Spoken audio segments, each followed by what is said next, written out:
दोस्तों नमस्कार। नदी या तालाब से वही डरता है, इसे तैरना नहीं आता। तैराकी में एक्सपर्ट आदमी नदी के तेज धारा में भी आसानी से नदी पार कर सकता है। दोस्तों शेयर बाज़ार में भी ऐसा ही है।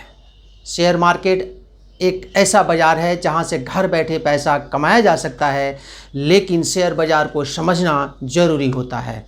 तो आइए आज हम ये समझते हैं कि पूरा शेयर बाज़ार कैसे कंट्रोल होता है, कौन कंट्रोल करता है और किसका क्या काम होता है। दोस्तों शेयर बाज़ार को चलाने के लिए कई संस्थाएं आपस में मिलकर काम करती हैं।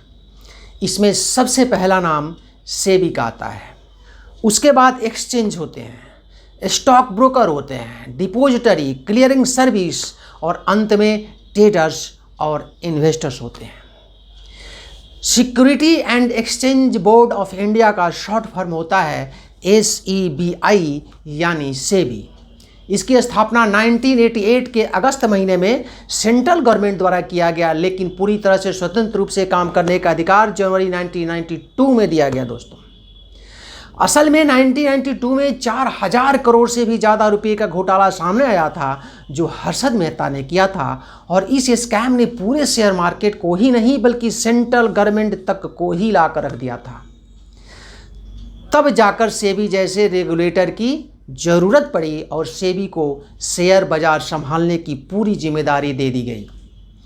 तब से लेकर आज तक स्वतंत्र रूप से पूरे शेयर मार्केट को सेबी कंट्रोल करते आ रहा है। दोस्तों सेबी के परमिशन के बगैर किसी भी तरह का कोई भी छोटा या बड़ा फैसला कोई नहीं ले सकता। देश के सारे स्टॉक एक्सचेंजेस और सारे ब्रोकर सेबी के अधीन काम करते हैं। नियम कानून बनाकर सही तरीके से शेयर मार्केट को चलाने का काम सेबी का होता है। दोस्तों इसके बाद शेयर मार्केट को चलाने में मुख्य रोल होता है एक्सचेंज का। शेयरों की खरीद बिक्री इन एक्सचेंजेज के द्वारा ही होता है। शेयर खरीदने वाले और बेचने वालों को एक साथ मिलाने का काम यह एक्सचेंजेज करते हैं। दोस्तों हमारे देश में मुख्य रूप से दो एक्सचेंज हैं। पहला है BSE और दूसरा है NSE। BSE जो बॉम्बे स्टॉक एक्सचेंज के नाम से जाना जाता है, जो सिर्फ अपने ही देश में नहीं बल्कि पूरे एशिया महादेश का सबसे पुराना स्टॉक एक्सचेंज माना जाता है, जिसकी स्थापना 1875 में हुई थी। दोस्तों 1992 के पहले तक शेयर की खरीद बिक्री सिर्फ BSE के द्वारा ही होता रहा। समय बदलने लगा, पूरे विश्व की ट्रेडिंग सिस्टम बदलकर आधुनिक होने लगे, तब मेरा देश भी आगे बढ़ा और 1992 में नेशनल स्टॉक एक्सचेंज यानी NSE की स्थापना हुई। NSE देश का पहला पूरी तरह से इलेक्ट्रॉनिक एक्सचेंजेज के रूप में बनकर सामने आया। दोस्तों NSE ने एक ऐसा सिस्टम तैयार किया जो शेयर बेचने और खरीदने के लिए fully automatic screen based electronic trading system था। आज हम घर बैठे कंप्यूटर या मोबाइल के माध्यम से शेयर ट्रेडिंग जो करते हैं, इसमें NSE का बहुत बड़ा योगदान रहा है। दोस्तों आसान भाषा में कहें तो NSE और BSE जैसे एक्सचेंजेस शेयर खरीदने और बेचने की एक दुकान की तरह काम करते हैं, जहां से हम लोग शेयर ऑनलाइन खरीदते और बिक्री करते हैं। लेकिन शेयरों की खरीद बिक्री दोस्तों NSE या BSE जैसे एक्सचेंज डायरेक्ट कभी नहीं करते। इसके लिए NSE और BSE जैसे एक्सचेंजेज कुछ लोगों को ट्रेडिंग मेंबरशिप देते हैं और उस मेंबर्स को लाइसेंस होता है कि वह हम और आप जैसे पब्लिक को शेयर खरीदने और बेचने का काम करवा सके, और उसी मेंबर को स्टॉक ब्रोकर कहा जाता है। दोस्तों जिस तरह से रुपये पैसों को लेन देन के लिए बैंक में अकाउंट खोलने की ज़रूरत पड़ती है, उसी तरह शेयर को खरीदने और बेचने के लिए ब्रोकर के पास एक ट्रेडिंग अकाउंट खोलने की ज़रूरत होती है। दोस्तों शेयर खरीदने और बेचने के लिए सबसे पहले स्टॉक ब्रोकर के पास ट्रेडिंग अकाउंट खुलवाने की ज़रूरत होती है। दोस्तों शेयर बाज़ार चलाने के लिए डिपॉजिटरी की भी मुख्य भूमिका होती है। अब डिपॉजिटरी क्या है? दोस्तों जब हम किसी कंपनी के शेयर खरीदते हैं तो अपनी हिस्सेदारी साबित करने के लिए शेयर सर्टिफिकेट को संभाल कर रखना होता है, क्योंकि कंपनी के कितने शेयर आपके पास हैं उसका पूरा डिटेल्स इसी सर्टिफिकेट में होता है। अब खरीदे गए शेयर को सुरक्षित रखने के लिए एक बैंक की ज़रूरत पड़ी और उसी बैंक का काम ये डिपॉजिटरी करते हैं। 1996 तक शेयर सर्टिफिकेट कागज़ का होता था, लेकिन समय बदलता गया और ज़्यादातर कागजी काम पेपरलेस होने के साथ साथ शेयर सर्टिफिकेट भी डिजिटल तरीके से जारी होने लगा।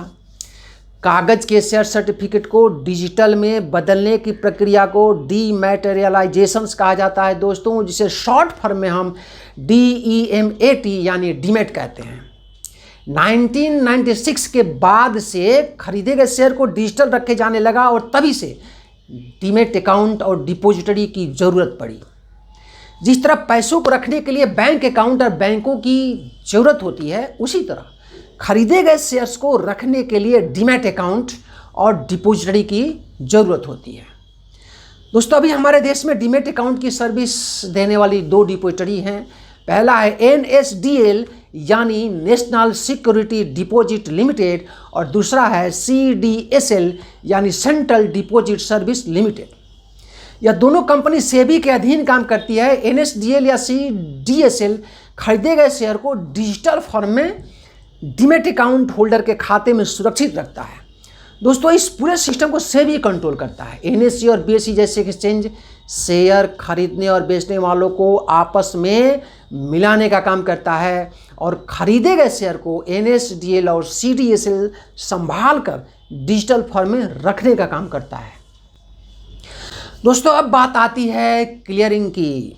NSE और BSE के प्लेटफॉर्म पर जितने भी कारोबार किए जाते हैं, इसका हिसाब किताब रखने के लिए NSE और BSE दोनों ने अपनी अपनी कंपनी खोल रखी है दोस्तों। एक है NSCCL national securities clearing corporation limited, जो कि 100% NSE की सब्सिडरी कंपनी है, और दूसरी है ICCL यानी इंडियन क्लियरिंग कॉरपोरेशन लिमिटेड, जो कि BSE की सब्सिडरी कंपनी है।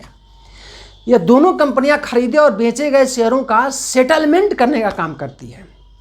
सरल भाषा में कहें तो यह दोनों कंपनियां NSE और BSE के अकाउंटेंट की तरह काम करती है, जो खरीदे और बेचे गए शेयर का हिसाब रखती है दोस्तों।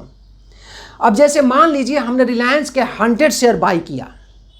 अब हमारे द्वारा बाई किए गए शेयर्स को बेचने वाले, हमें जो बेचता है उसको बेचने वाले के डीमैट अकाउंट से हटाकर मेरे डीमैट अकाउंट में देने का काम और खर्चे वगैरह काट कर बाकी अमाउंट का हिसाब देने का काम यह NSCCL और ICCL करती है। दोस्तों, शेयर मार्केट संभालने के लिए जितनी भी कंपनियां काम कर रही हैं, वह सब के सब हम और आपकी तरह ट्रेडर या इन्वेस्टर पर डिपेंड है। यदि हम और आप जैसे आदमी शेयर खरीदने बेचने का काम ही ना करें तो शेयर मार्केट नहीं चल सकता। दोस्तों, जो लोग शेयर मार्केट में खरीद बिक्री करते हैं उसे हम मार्केट पार्टिसिपेंट कहते हैं।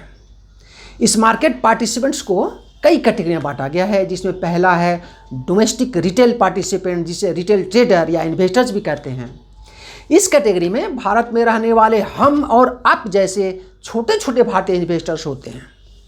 दूसरी कैटेगरी NRIs और OCI का होता है दोस्तों। इस कैटेगरी में वह इन्वेस्टर्स आते हैं जो भारतीय मूल के हैं, यानी भारत में जन्मे हुए हैं लेकिन विदेशों में बसे हुए हैं।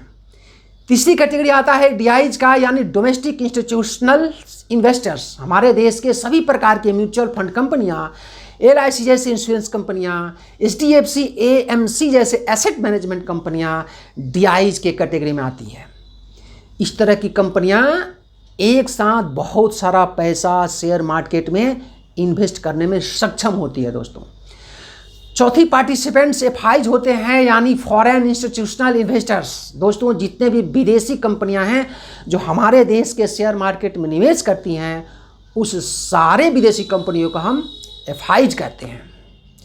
तो दोस्तों, ये छोटी सी जानकारी कैसी लगी ज़रूर बताएं। फिर मिलेंगे एक नई जानकारी के साथ। नमस्कार।